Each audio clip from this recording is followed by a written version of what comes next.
زینتنا فی الدارین المزین بکل زین المنزہ من کل عیب وشین مولانا و مولا الثقلین جد الحسن والحسین نبی الانبیاء عظیم الرجاء علیم الجود والعطاء ماحی الذنوب والخطا شفیعنا یوم الجزاء سر اللہ المکنون در اللہ المخزون نور الافئدة والعیون سرور القلب المحزون عالم ما کان وما یکون سیدنا و مولانا محمد المبعوث رحمة للعالمين اما بعد فاعوذ باللہ من الشیطان الرجیم بسم اللہ الرحمن الرحیم ورفعنا لک ذکرک صدق اللہ مولانا العظیم وصدق رسولہ النبی الکریم الامین ان اللہ وملائکتہ یصلون علی النبی یا ایہا الذین آمنوا صلوا علیہ وسلموا تسلیما اونچی آواز سے الصلاۃ والسلام علیک یا سیدی یا رسول اللہ وعلی آلک واصحابک یا سیدی یا حبیب اللہ الصلاۃ والسلام علیک یا سیدی یا رحمۃ للعالمین وعلی آلک واصحابک یا سیدی یا محبوب رب العالمین صلاۃ و سلاما علیک یا سیدی یا محبوب رب العالمین نماز اچھی، حج اچھا، زکوٰۃ اچھی، روزہ اچھا،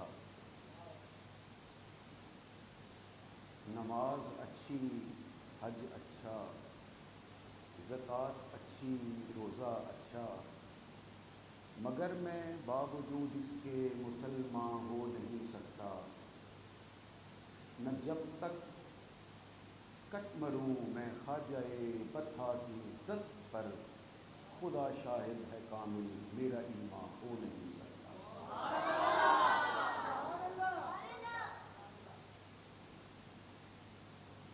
محترم حاضرین اور سامعین اکرام، جب تک دل میں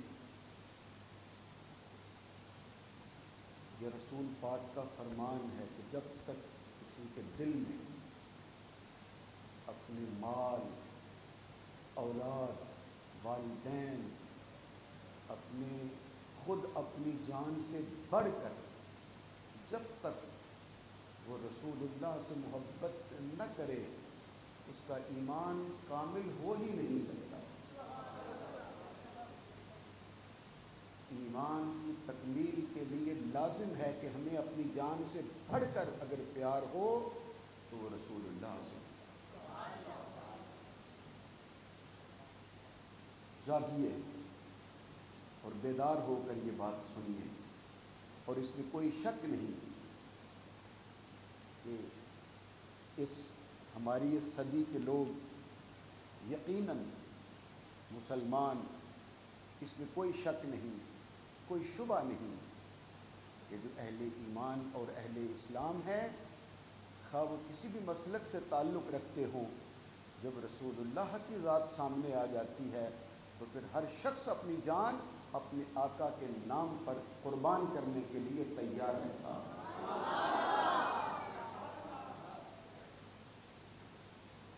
اللہ اکبر۔ آپ جانتے ہو اچھی طرح، جو عنوان ہماری گفتگو کا چل رہا ہے وہ تو ہم پھر بیان کریں گے، لیکن آج اسی حوالے سے چند ایک گزارشات میں نے آپ کی خدمت میں عرض کرنی ہیں، اور ساتھ پرزور مذمت بھی کرنی ہے، دلی طور پر مذمت بھی کرنی ہے اس فاحشہ عورت کی، ہندوستان کی ہندو عورت کی، جس نے ہندوستان میں بیٹھ کر ہمارے آقا کی شان میں گستاخی کرنے کی اور توہین کرنے کی ناپاک کوشش کی ہے۔ وہ زبان سے کچھ بھی بکتی رہے، لیکن شاید اسے پتہ نہیں ہے کہ میرے آقا کی شان یہ ہے کہ وَرَفَعْنَا لَكَ ذِكْرَكَ کا ہے سایہ تجھ پر۔ بقول اعلی حضرت آقا کی شان کیا ہے کہ وَرَفَعْنَا لَكَ ذِكْرَكَ کا ہے سایہ تجھ پر، ذکر اونچا ہے تیرا، بول ہے بالا تیرا، اور فرش والے تیری شوکت کا علو کیا جانے، فرش والے تیری شوکت کا علو کیا جانے، خسروا عرش پہ اڑتا ہے پھریرا تیرا۔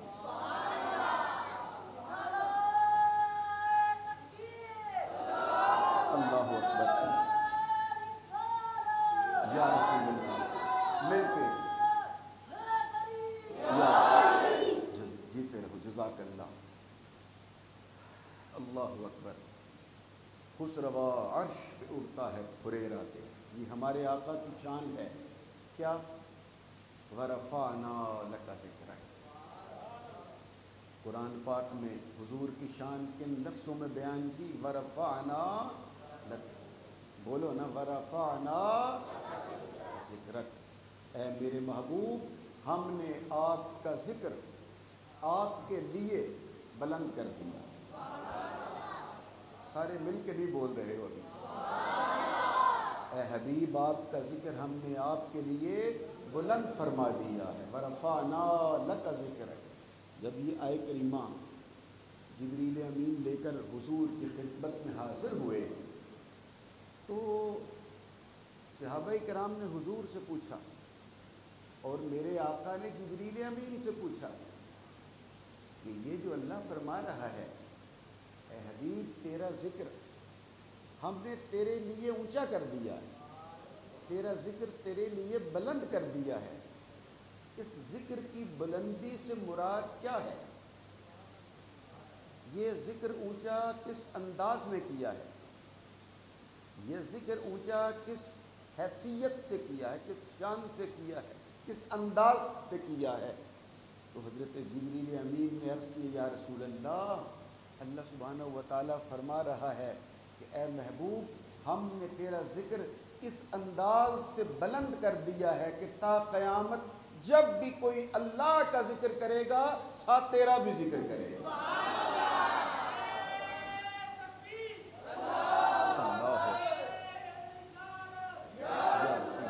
یا رسول اللہ، سارے بولو اللہ اکبر۔ اللہ ہے تو مشکل مرحلہ، لیکن بیان کرنا لازم اور ضروری ہے میرے لیے، میں آپ کو عرض کر سکوں۔ اس لانتی عورت نے جو بھی رسول پاک کی بارگاہ میں گستاخی اور توہین کرتا ہے اسے قرآن لانتی کہتا ہے، قرآن مجید اسے لانتی قرار دیتا ہے۔ موذی رسول، حضور پاک کو اذیت دینے والے کو قرآن مجید نے لانتی قرار دیا ہے۔ اللہ کو غور سے سنیے، اس نے اپنی طرف سے توہین کرتے ہوئے میرے آقا کی یہ جملہ کہا تھا کہ مسلمانوں کے نبی معاذ اللہ خاکم بدہن، خاکم بدہن، میرے منہ میں خاک۔ اس نے یہ توہین اپنے انداز میں کرنے کی کوشش کی، اس کے انداز میں یہ حضور کی ذات پر عیب لگانے کی اور دھبا لگانے کی کوشش کی۔ کیا کہ مسلمانوں کے نبی نے 9 سال کی عمر کی لڑکی سے شادی کر لی تھی۔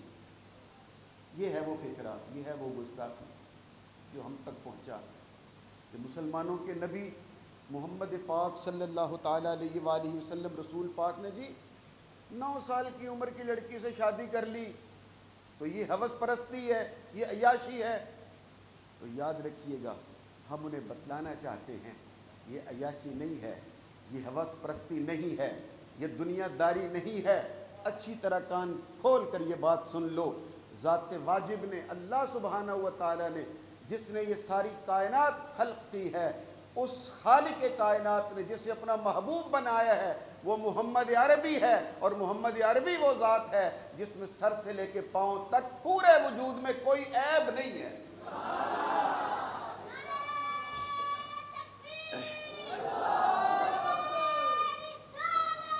یا رسول بولیے، ذرا بولیے،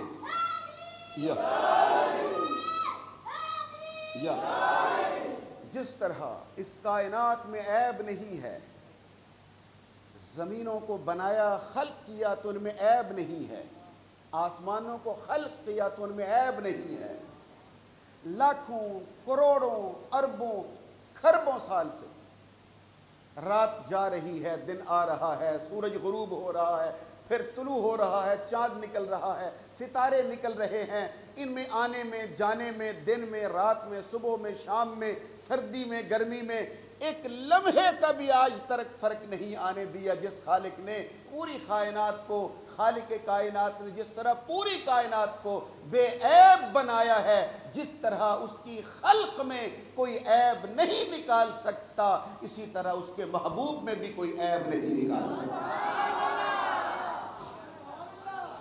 اگر رسول اللہ کی ذات میں کوئی عیب ہوتا تو سب سے پہلے ابو جہل نکالتا، ابو لہب نکالتا، عتبہ و شیبہ میرے آقا میں عیب نکالتے، مگر وہ نہیں نکال سکتے کیونکہ رسول اللہ کی ذات کو اللہ نے بے عیب بنایا۔ مجھے آپ کی سبحان اللہ میرے کانوں تک صحیح نہیں پہنچی، میں بات آگے بڑھانا چاہتا ہوں۔ اور یہ صرف ہمارا عقیدہ اور ایمان نہیں ہے، یہ ہماری صرف جذبات کی ترجمانی نہیں ہے۔ خود رسول اللہ تشریف فرما تھے اور حضرت حسان بن ثابت میرے آقا کے ساتھ کھڑے ہو کر کہہ رہے تھے وَأَحْسَنُ مِنْكَ لَمْ تَرَكَتْ عَيْنِي وَأَجْمَلُ مِنْكَ لَمْ تَلِدِ النِّسَاءُ خُلِقْتَ مُبَرًّا مِنْ كُلِّ عَيْبٍ۔ میری آنکھ نے آج تک آپ جیسا حسین نہیں دیکھا کیونکہ کسی ماں نے آپ جیسا بچہ پیدا نہیں کیا۔ خُلِقْتَ مُبَرًّا مِنْ كُلِّ عَيْبٍ، اللہ نے آپ کو ہر عیب سے پاک پیدا کیا۔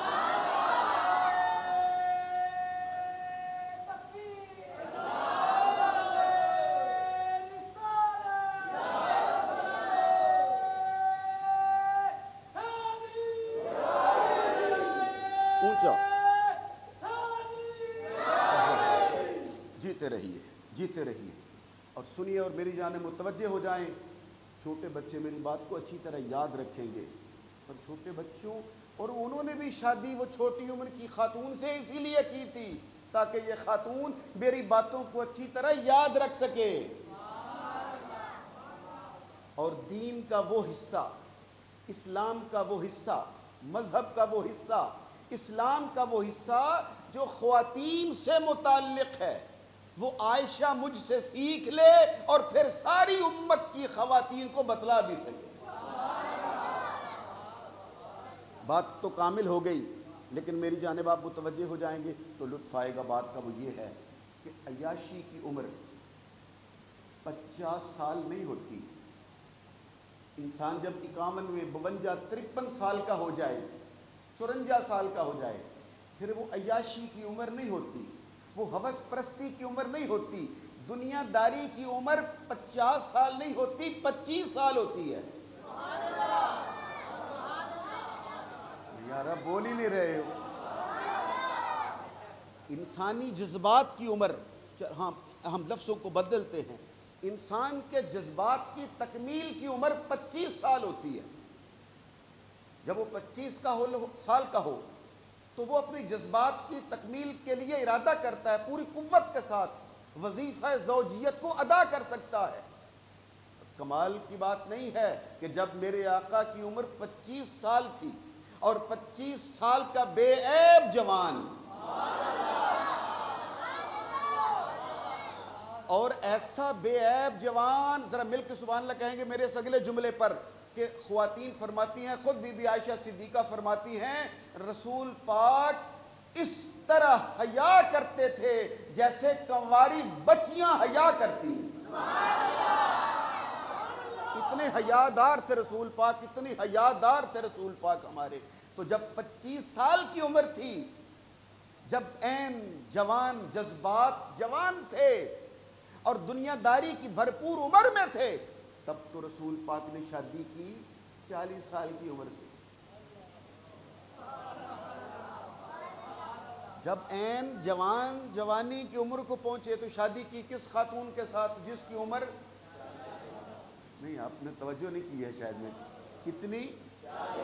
سارے بول لو، ایسی 40 سال کی خاتون، ادھیڑ عمر، جو اپنی زندگی کے وہ سنہری دن گزار چکی تھی اور 2 بار کی بیوہ بھی تھی، اس سے شادی کی۔ اور سنو، اور اگر یہ جملہ میں آپ تک ٹھیک پہنچا سکا تو میں سمجھوں گا اب تک کی محنت سوارت ہو جائے گی۔ کمال کی بات یہ ہے کہ 25 سال کی عمر میں شادی کرتے ہیں ایک 40 سال کی بیوہ عورت کے ساتھ، اور پھر کمال کی بات یہ ہے کہ 25 سال مزید اپنی عمر کے 50 سال ہونے تک کسی دوسری عورت کی طرف دیکھتے بھی نہیں ہیں۔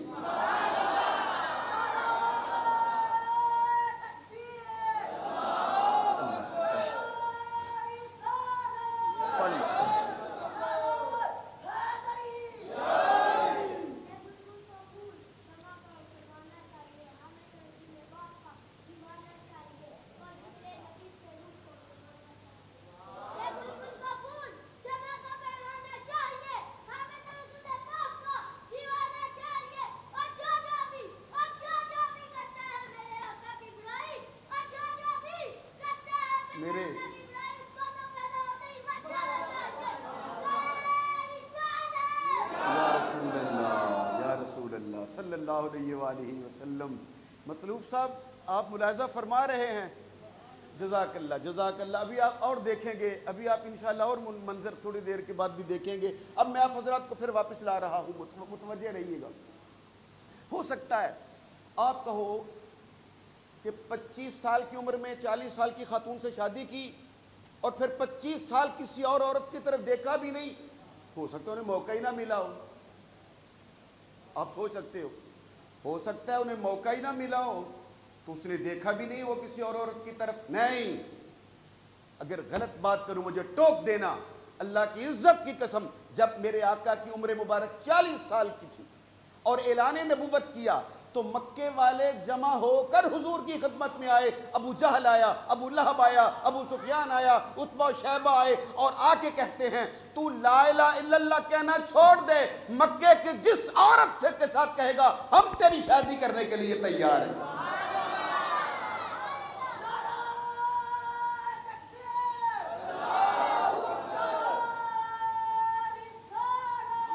یا رسول اللہ، مل کے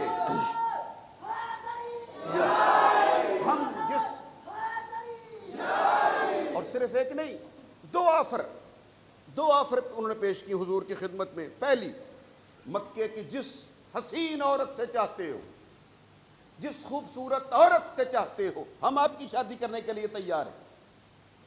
نمبر 2، میں جس مالدار اور حسین عورت سے آپ کہو گے اے محمد عربی ہم تیری شادی کرنے کے لیے تیار ہیں۔ اور دوسرا، ہم مکے کی سرداری کا تاج تیرے سر پہ رکھتے ہیں۔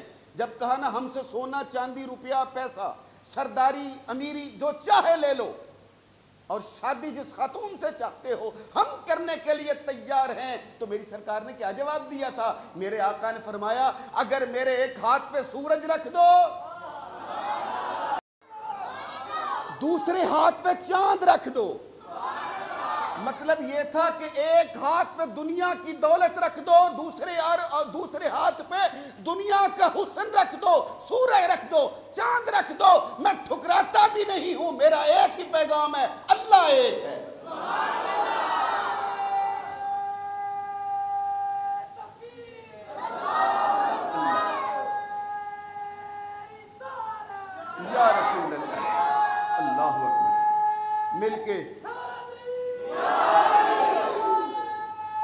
آواز سے ادرک نفیس زندہ باد. سارے بولو نا, سارے بولو. زندہ باد.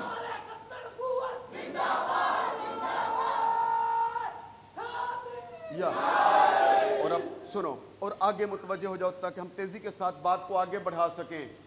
وہ 25 سال کا کڑیل جوان, آمینہ کا لال, عبداللہ کا در یتیم, حضرت خواجہ ابی طالب کا پالا ہوا وہ شہزادہ جس کی عمر مبارک 25 سال تھی, تو کیا اس نے سیدہ خدیجۃ الکبریٰ جن کے ساتھ کاروباری ان کا تعلق اور روابط تھے, لین دین تھا, اور جس کے کام میں آج آپ ہاتھ بٹاتے تھے, تو کیا اس 40 سال کی خاتون جو بہت مالدار بھی تھی اور طاہرہ کہا جاتا تھا جنہیں, طاہرہ, اللہ اکبر اللہ اکبر اللہ اکبر, کیا آپ اس خاتون کی پاکیزگی کا اندازہ کر سکتے ہو جسے جاہلیت کے دور میں بھی لوگ طاہرہ کہتے ہو؟ میں جملہ کہنے لگا ہوں, متوجہ ہو جائیے گا میری طرف. وہ یہ ہے کہ اس طاہرہ خاتون کو بھی, جو مالدار بھی تھی, عمر رسیدہ بھی تھی, اور اس کی پاکیزگی کا عالم یہ تھا کہ زمانہ اسے طاہرہ کہتا تھا, تو کیا میرے آقا نے اسے شادی کا پیغام دیا ہوگا؟ نہیں نہیں, میرے حضور کی پاکیزگی کا عالم یہ ہے کہ وہاں بھی شادی کا پیغام خود رسول پاک نے نہیں دیا, بی بی خدیجہ نے دیا تھا.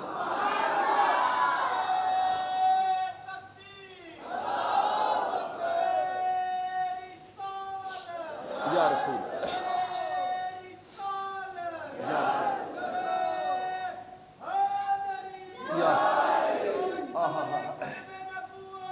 زندہ باد زندہ باد.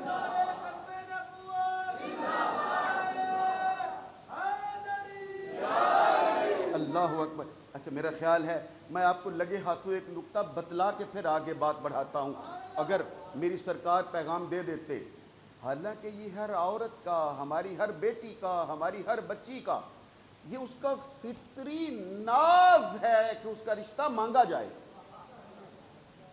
ہر بیٹی کا یہ فطری ناز ہوتا ہے کہ اس کا رشتہ مانگا جائے, لڑکے والے آئیں اور اس کا رشتہ طلب کریں, اس کے ماں باپ سے آ کے رشتہ میرا مانگے, رشتہ طلب کریں. ہر خاتون کا یہ فطری حق ہوتا ہے, ناز ہوتا ہے اس کا رشتہ مانگا جائے. لیکن قربان جائیں اے سیدہ خدیجۃ الکبریٰ, آپ کی دانش مندی پر,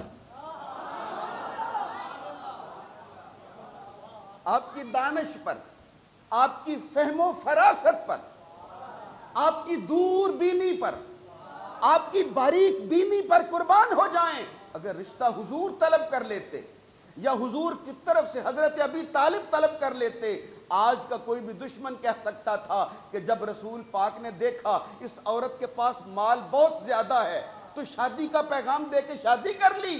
قربان جائیں سیدہ خدیجۃ الکبریٰ کے فہم و فراست پر انہوں نے اپنا فطری ناز قربان کر دیا, اور حضور کو نہیں کہنے دیا میرا رشتہ طلب کریں, بلکہ اپنا ناز قربان کر کے خود رشتہ بھیجا, مجھ سے شادی کر لو, تاکہ قیامت تک کوئی دشمن حضور پر لالچ کا الزام نہ لگا سکے.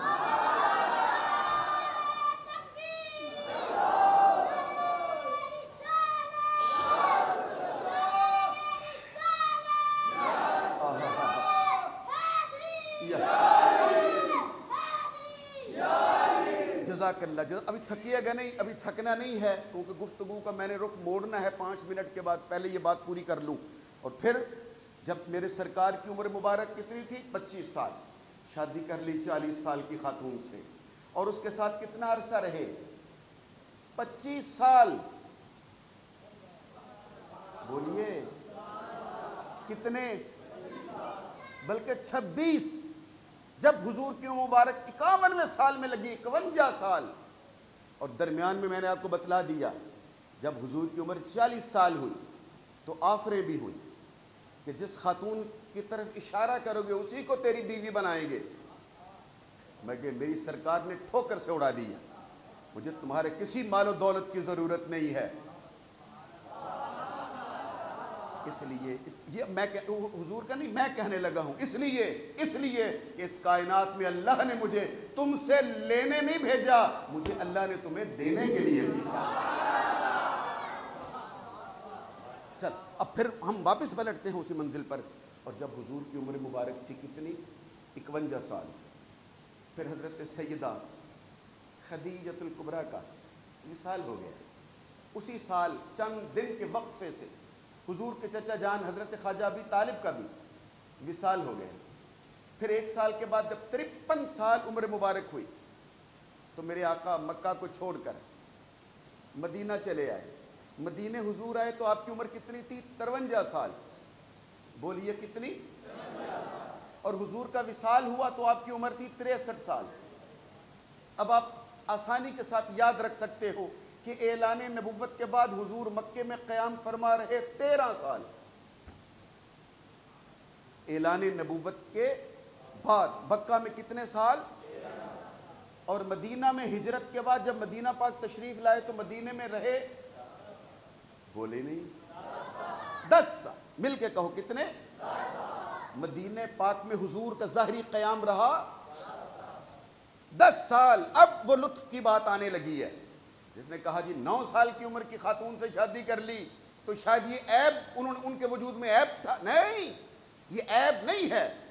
تم توہین اور گستاخی کی نظر سے دیکھنے والے کمبخت اور بدبخت لوگ ہو. سنو، وہ محبوب جن کی عمر 25 سال تھی تو 40 سال کی عمر سے شادی کی اور 53 سال تک 51 سال تک اس ایک عورت کے ساتھ زندگی گزاری، ایک عورت کے ساتھ.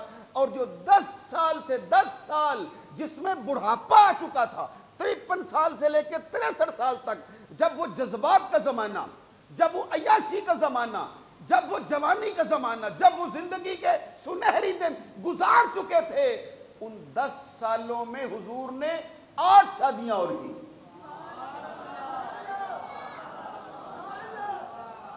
اللہ نہیں، آپ نے غور نہیں کیا. کیا مطلب؟ بھئی جب وہ زمانہ تھا شادیوں والا تب کی نہیں ہے تو پھر تسلیم کرنا پڑے گا نا کہ یہ جو شادیاں کی ہیں وہ ہوس پرستی کے لیے نہیں تھی. وہ تو بیوہ تھی، کوئی متعلقہ تھی، کوئی لاوارث تھی، کوئی بچوں والی تھی، کوئی بے سہارا تھی. اور جسے کوئی سہارا دینے والا نہیں تھا اسے محمد عربی نے یہ کہہ کر اپنے ساتھ ملا لیا کہ جسے کوئی سہارا دینے والا نہ ہو اسے میں محمد عربی سہارا دینے والا ہوں.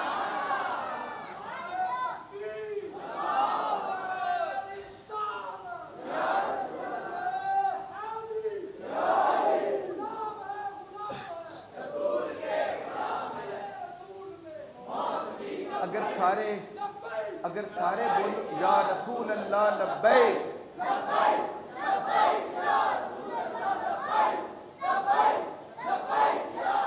اللہ لبیک، ہاں جیتے رہو. اب پھر میں اس بات کو رخ بدلنے لگا ہوں. کوئی یہ نہ سمجھے کہ صرف سہارا دینا مقصود تھا، اس میں کوئی شک نہیں ہے، وہ بے آسرا تھا. مگر یاد رکھیے گا، اب وہ بڑی نکتے کی بات ہے، سب تو نہیں سمجھ سکیں گے لیکن بہر صورت جو سمجھ لیں وہ ضرور لطف لیں گے. یا ریکارڈنگ ہو رہی ہے، کسی کے زندگی میں بات کام آ جائے گی. یاد رکھیے گا، سارے مان لیتے ہیں، سب تسلیم کر لیتے ہیں، خواتین نہیں مانتی، چاہے ہوا میں اڑنے والا ہی کیوں نہ ہو. ایک واقعہ بھی سنایا کرتا ہوں، اس کو سنانے کا وقت نہیں ہے. سب پیر صاحب کو مان لیتے ہیں، بلکہ میرے پاس کئی حاج صاحب کے پاس بھی کئی لوگ آ کے کہ ساڑھے آپ دم کر دینے پر کر دیا تے اثر نہیں ہوتا. ایسی بات نہیں، سب مان لیتے ہیں. خواتین نہیں مانتی، وہ اپنے خامد کی پیری فقیری درویشی کو بالکل ماننے کے لیے تیار نہیں ہے. اب جنہیں یہ بات سمجھ آئے گی وہ ضرور سبحان اللہ کہہ اٹھیں گے.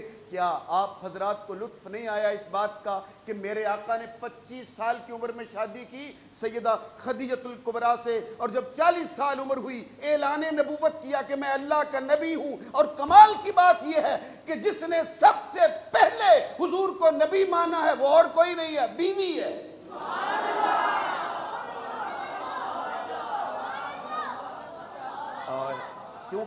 کیونکہ خواتین نے ظاہر بھی دیکھا ہوتا ہے، باطن بھی دیکھا ہوتا ہے، ظاہری بود و باش بھی سامنے ہوتی ہے. اس انسان کا عیب ثواب کمی کمزوری عیب نقص گمان جو کچھ بھی ہو وہ خواتین کے سامنے ہوتا ہے، وہ اس لیے تسلیم کرنے کو تیار نہیں ہوتی، لیکن خدیجہ الکبریٰ نے میرے آقا کی ایسی پاکیزہ سیرت دیکھی تھی کہ جیسے ہی غار حرا سے تشریف لائے اور آ کے کہا کہ جبریل آیا تھا، میں اللہ کے نبی ہوں، بی بی خدیجہ الکبریٰ نے یہ کہتے ہوئے اسلام قبول کیا، میرے آقا آپ تو آج بتلا رہے ہو، آپ تو آج کہہ رہے ہو میں اللہ کا نبی ہوں، اور میں پہلے سے جانتی ہوں یہ جو یتیموں کے سر پہ ہاتھ رکھتا ہے، یہ جو بے سہاروں کو سہارا دیتا ہے، یہ جو بھوکوں کو کھانا کھلاتا ہے، یہ جو بھٹک جانے والوں کو رستہ بتاتا نہیں ہے گھر پہنچا کے آتا ہے۔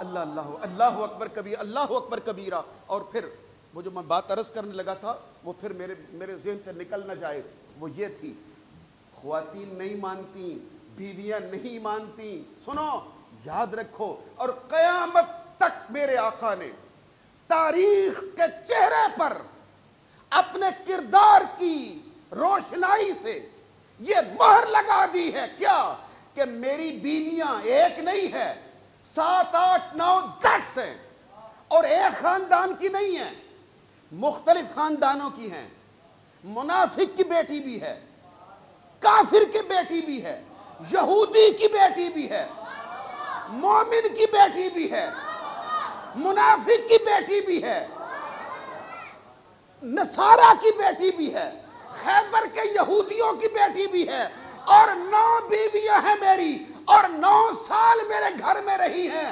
بیویاں ہر کمی کو، عیب کو، کمزوری کو، نقص کو جان لیتی ہیں، پہچان لیتی ہیں۔ 9 سال میرے گھر میں رہی ہو، جاؤ اگر مجھ میں کوئی عیب دیکھا ہے جا کے اپنے گھر والوں کو بتا کے آؤ۔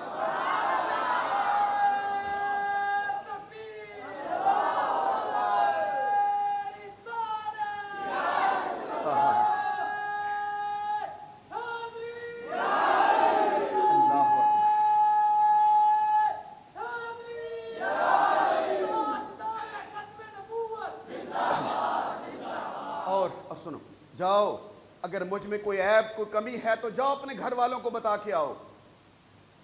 ہاں، منافقین کی بیٹی بھی تھی گھر میں، یہودی کی بیٹی بھی حضور کے گھر میں تھی، نصارہ کی بیٹی بھی حضور کے گھر میں تھی، عیسائیوں کی بیٹی حضور کے گھر میں تھی، بدو کی بیٹی بھی حضور کے گھر میں تھی، خاندان کی بیٹی بھی حضور کے گھر میں تھی۔ میمونہ رضی اللہ تعالیٰ عنہ اپنے خاندان میں سے تھی، حضرت زینب اپنی فیملی کی بیٹی بھی گھر میں تھی، جاؤ بتلا کے آؤ۔ اب ایک بڑا باریک اشارہ کرنے لگا ہوں، سب کو سمجھ نہیں آئے گی، لیکن باہر صورت شاید کسی کو سمجھ آئے تو وہ لطف لے لے۔ جاؤ اپنے گھر بتا کے آؤ، اگر عیب میرے اندر کسی قسم کا عیب ہے تو جاؤ گھر بیان کر کے آؤ۔ اور صرف یہ محاورے کے طور پر میں نہیں کہہ رہا، واقعتاً حضور نے ایک بار 30 دن کے لیے بلکہ 29 دن کے لیے 29 دن کے لیے سب کو گھروں سے بھیج دیا تھا۔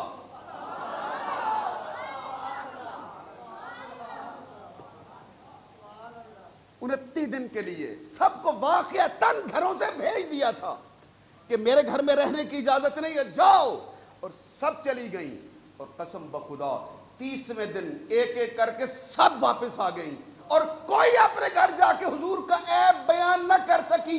ہم کہتے ہیں جب گھر میں رہنے والی کوئی عیب نہ نکال سکی تو ہندوستان کی ہندو عورت کو میرے آقا کی ذات میں عیب نکالنے کی جرأت کیسے ہو سکتی؟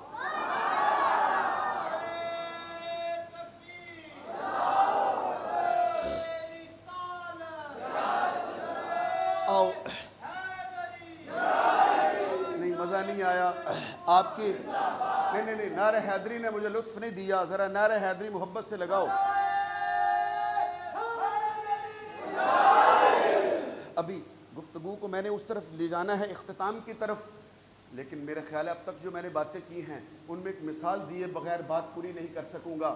باقی چھوڑیے، صرف ایک خاتون کی بات کر لیتے ہیں، ایک خاتون کی صرف، آپ کو باقی 8 9 کی مثال خود ہی سمجھ آ جائے گی، ایک کی مثال کافی ہے۔ ابو سفیان کی بیٹی بھی حضور پاک کی بیوی تھی. ہاں وہی ابو سفیان جس نے بدر میں کی جنگ بھی لڑی, احد والی جنگ بھی لڑی, خندق والی جنگ بھی لڑی. اور خندق والی جنگ میں جسے احزاب کہتے ہیں, پوری سورہ ہے قرآن پاک کی, اس میں تو وہ 10,000 کا لشکر لے کر سارے مکے کے ارد گرد کے قبائل کو بھی لے کے آ گیا تھا. اس کی بیٹی بھی حضور کے گھر میں ہے. ٹھیک, اب ذرا لطف لیجیے گا اگر ایمان تازہ ہو تو. فتح مکہ سے چند دن پہلے کی بات ہے, جب انہوں نے وہ صلح حدیبیہ میں ایک معاہدہ ہوا تھا کہ ہم 10 سال ایک دوسرے پر حملہ نہیں کریں گے. وہ بنی بکر نے بنو خزاع پہ حملہ کر دیا. پچھلے جمعے میں نے یہ اشارہ کیا تھا, راجز نے پکارا, میرے آقا مدد کے لیے تیار ہوئے, اور جب مکے والوں کو پتہ چلا کہ حضور لشکر لے کر مکہ فتح کرنے کے لیے آنے لگے ہیں, اب مکے کا سالار تھا, سپہ سالار تھا ابو سفیان, وہ آ گیا. اب اس نے کلمہ پڑھا نہیں تھا, مدینہ شریف آ گیا. لمبی داستان ہے, صرف ایک ہی جملہ, ایک ہی بات اسی کے گھر کی صرف سنانی ہے. ابو سفیان اس کے گھر میں, اس کے گھر میں, اس کے گھر میں, امام حسن کے پاس, سب کو ملا. جب کہیں سے کوئی خیر نہ ملی تو اپنی بیٹی حضرت ام حبیبہ, اس خاتون کا نام کیا تھا بولیے؟ ام. اچھا آپ سوچ رہے ہو کہ وہ حضور کے نکال آئیں گے, وہ ہے بھی بڑے مزیدار داستان ہے, وہ پھر کبھی سنا دیں گے. اب اتنی کافی ہے. ابو سفیان اپنی بیٹی کے گھر میں اپنی صاحبزادی حضرت ام حبیبہ کے حجرے میں گھر میں داخل ہوا. سو تو نہیں رہے ہو؟ ذرا جاگ کے میری جانب دیکھو تو لطف آئے گا. گھر میں داخل ہو, یہ حضور کی چارپائی بچھی ہوئی تھی, اوپر بستر چارپائی کے اوپر بچھا ہوا تھا. ابو سفیان چلتا چلتا آگے بڑھا, چارپائی کے قریب آیا. ام حبیبہ نے دیکھا تو دور سے آواز دی, ابا جان ٹھہرو. باپ رک گیا. حضرت ام حبیبہ نے وہ بستر لپیٹنا شروع کیا, لپیٹ کے ایک طرف رکھا. ابو سفیان کھڑا سوچ رہا تھا, میں امیر مکہ ہوں, میں مکے والوں کا سردار ہوں, شاید یہ بستر لپیٹ کر اندر سے نیا بستر لا کر بچھانے لگی ہے, میری بیٹی ہے. بستر لپیٹا, سائیڈ پہ رکھا اور باپ سے کہا بیٹھ جاؤ.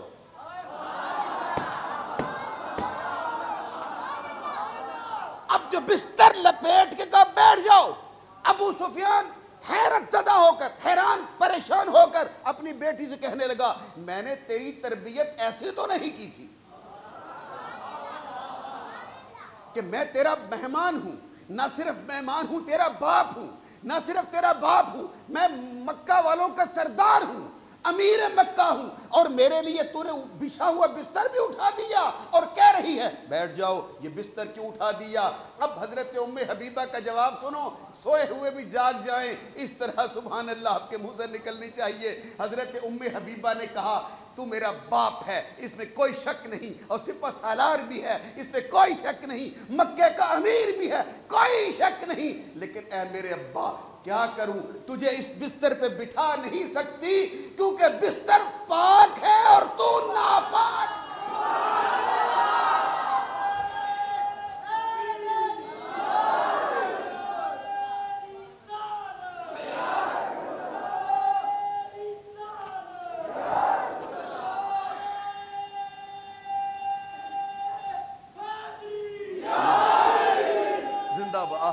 اسی طرح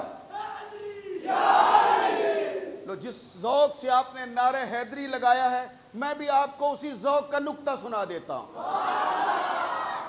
کیونکہ آپ نے محبت سے لگایا تو میں بھی آپ کو محبت کا نکتہ سنا دیتا ہوں, تاکہ جو اب تک محروم رہے ہیں اپنی زبان کھولنے سے, ان کی بھی حاضری ہو جائے.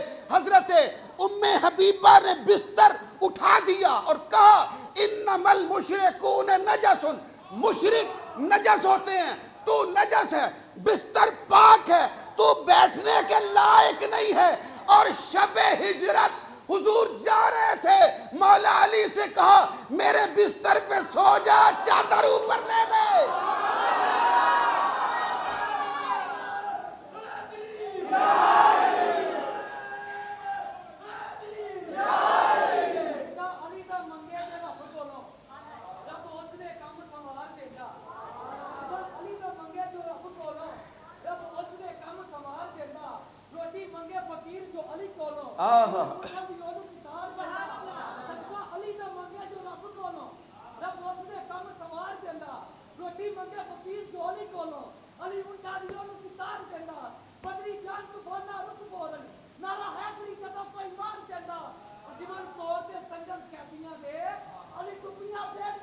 تار دے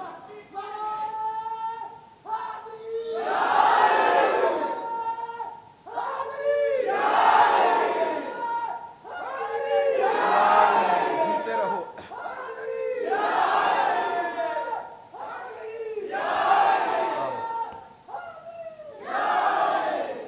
جیتے رہو میرا مالک آپ سب کی جوانیوں میں برکت عطا فرمائے. اب تقریر کا وقت تو اختتام پذیر ہو چکا ہے، لیکن ابھی بات اگر آپ چاہو تو میں اب ایک دو جملے آپ کی خدمت میں اور عرض کرتا ہوں. سنو یہی وجہ ہے. ایک وہ ہیں جن کے قدم بستر سے پہلے روک دیے جاتے ہیں، وہ اور ہیں.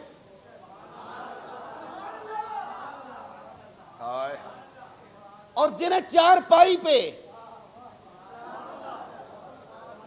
بستر پہ سلایا جاتا ہے، اور صرف بستر پہ سلایا نہیں جاتا، اوپر چادر بھی اپنی. نہیں یار چپ نہ رہا کرو، ایک آواز سے بولنا چاہیے. معلوم ہوا وہ اور ہیں، یہ اور ہیں. اور صرف یہی نہیں ہے، خسروا عرش پہ اڑتا ہے، پھریرا تیرا. فرش والے تیری شوکت کا علوف کیا جانے، خسروا عرش پہ اڑتا ہے، پھریرا تیرا. یہی وجہ ہے کل حشر کے میدان میں جب حضور تشریف لائیں گے، خاص بات ہے، میرا دل کر رہا ہے میں آپ کو سنا دوں. حشر کے میدان میں حضور تشریف لائیں گے تو حضور خالی ہاتھ نہیں آئیں گے، بلکہ حضور کے ہاتھ میں لوائے حمد ہوگا. حمد کا جھنڈا، لوائے حمد کا جھنڈا. بولے نہیں ہو، لوائے حمد کا حضور کے ہاتھ میں ہوگا. اس کے اوپر تین سطریں بھی لکھی ہوں گی. آپ بول ہی نہیں رہے ہو تو میں سناؤں گا کیسے. میرے خیال ہے اب چونکہ وقت اختتام پذیر ہو گیا ہے تو میں یہ بات پوری کروں تھوڑی سی. اور وہ لوائے حمد جو حضور کے دستے مبارک میں ہوگا، حضور لائیں گے، اور اس کے سائے میں، اس کے سائے کی وسعت کیا ہوگی، حضرت آدم سے لے کے حضرت عیسیٰ علیہ السلام تک. حضرت آدم علیہ السلام سے لے کے حضرت عیسیٰ علیہ السلام تک 1.25 لاکھ نبی اور ان کی امتیں، اور پھر حضور کی امت، اور یہ ساری امتیں اس لوائے حمد کے سائے میں ہوں گی. پھر آواز آئے گی، اے میرے محبوب، یہ لوائے حمد پکڑا اور خود مقام محمود پہ آ کے سجدہ کر اور میری حمد کر تاکہ تیری سفارش کو قبول کیا جائے. حضور کہتے ہیں میں جھنڈا پکڑاؤں گا. ایک صحابی کھڑے ہوئے، یا رسول اللہ وہ اتنا وسعت والا جھنڈا اٹھائے گا کون؟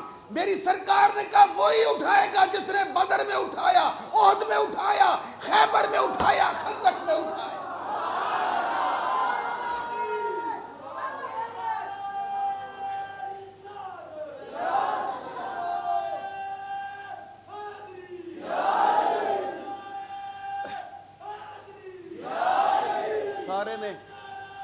سارے بولتے محبت سے سبحان اللہ، غور سے.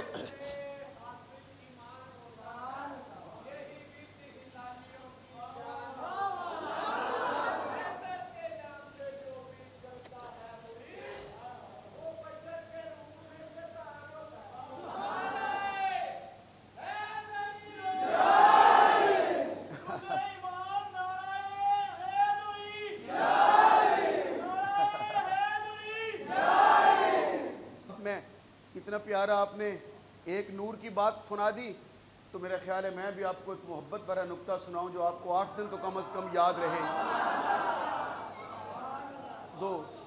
دو فکریں کہوں گا، کچھ لوگوں کو 8 دن، کچھ کو تو ابھی بھول جائے گا، کوئی بات نہیں، کچھ کو 8 دن یاد رہے گا، کچھ دونوں میرے جملے ساری زندگی نہیں بھلا سکیں گے، چاہیں بھی تو نہیں بھلا سکیں گے۔ یہ لوائے حمد کا جھنڈا حضور اٹھا کے آئیں گے، یہ کس چیز کا بنا ہوگا؟ لکڑی یعنی بانس، اوپر کپڑا، کیا کسی کپڑے کی ہے مجال؟ بانس لکڑی کی ہے مجال جو حضور کے سر سے اوپر ہو؟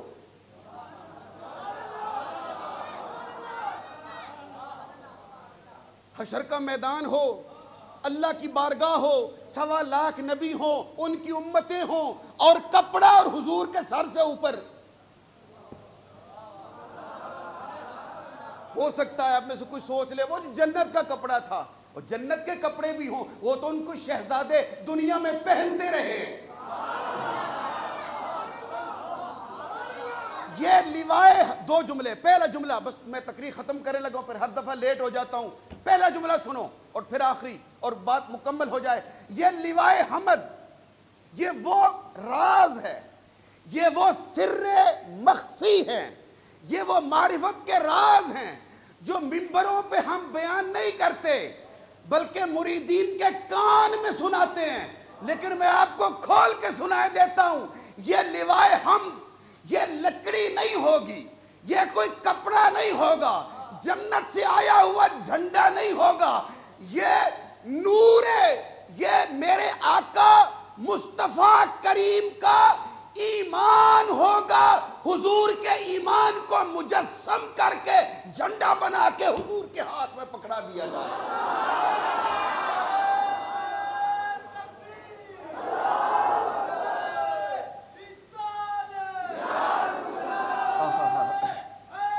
پڑھ لو، میں بھول نہ جاؤں۔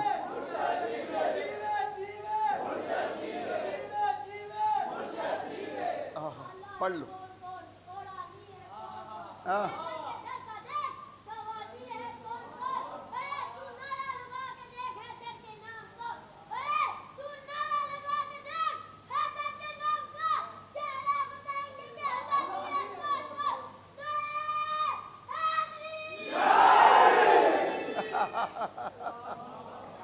جیتے رہو، جیتے رہو، ماشاءاللہ۔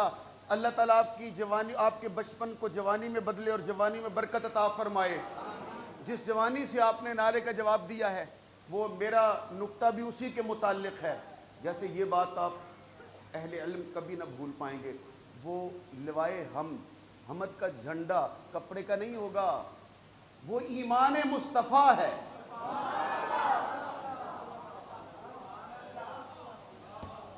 وہ کیا ہوگا بولو؟ ایمان، وہ ایمان، ایک ایمان ہمیں ہے حضور پر اور حضور کے صدقے میں اللہ پر، مگر یہ بن دیکھے ہے۔ ہم سب کا ایمان ہے کہ اللہ ہے مگر بن دیکھے ہے حضور پر، حضور کے کہنے پہ اللہ پہ، مگر حضور کا ایمان بن دیکھے نہیں ہے، حضور نے دیکھا ہے۔ وہ جو ایمان ہے اسے مجسم کر کے ایک نور کی شکل میں وہ لوائے حمد ہوگا جو حضور کے دست مبارک میں ہوگا، اور پھر حضور مولا علی کے ہاتھ میں دیں گے۔ اب میں آخری جملہ کہہ کے بات ختم کرنے لگا ہوں، اور پھر 2 دعائیں بھی کرنی ہے انشاءاللہ العزیز۔ ایک بابو جی تھے، مجھے بھول نہ جائے، باو امین صاحب، جمعہ شریف پڑھتے تھے یہاں پر، چندہ بھی اکٹھا کیا کرتے تھے، تو وہ بھی اللہ کو پیارے ہو گئے۔ اور ایک میرے استاد تھے حکیم نور محمد صاحب، محلہ نور بابا، وہ بھی نعت خوان بھی تھے، اللہ کو پیارے ہو گئے، ان کے لیے بھی دعا کرنی ہے۔ اور آئندہ جمعۃ المبارک کو انشاءاللہ غوث پاک کا یا رشید کا ختم بھی ہوگا۔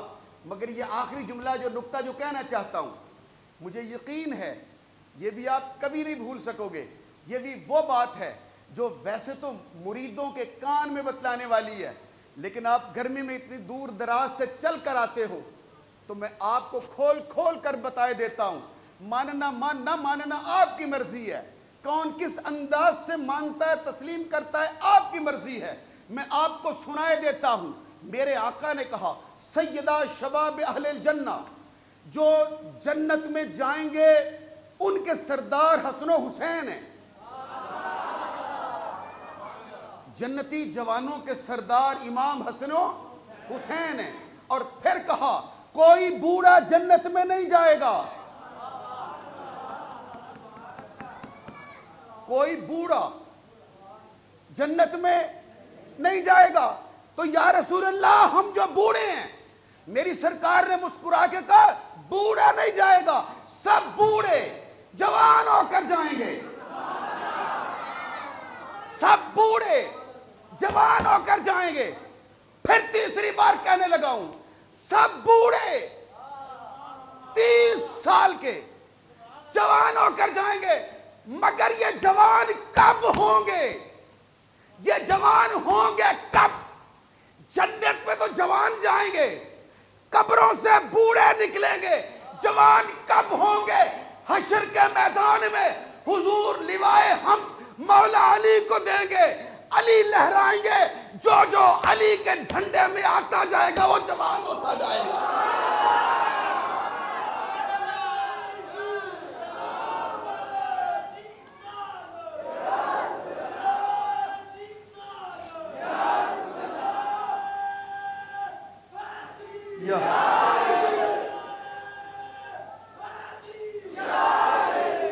جو مولا ازرا مل کے کہ جو مولا علی کے جھنڈے میں کے سائے میں آتا جائے گا بولو جوان ہوتا جائے گا، بولو جو سائے میں آتا جائے گا۔ اللہ تعالیٰ آپ سب کی جوانی میں برکت عطا فرمائے۔ وما علینا الا البلاغ۔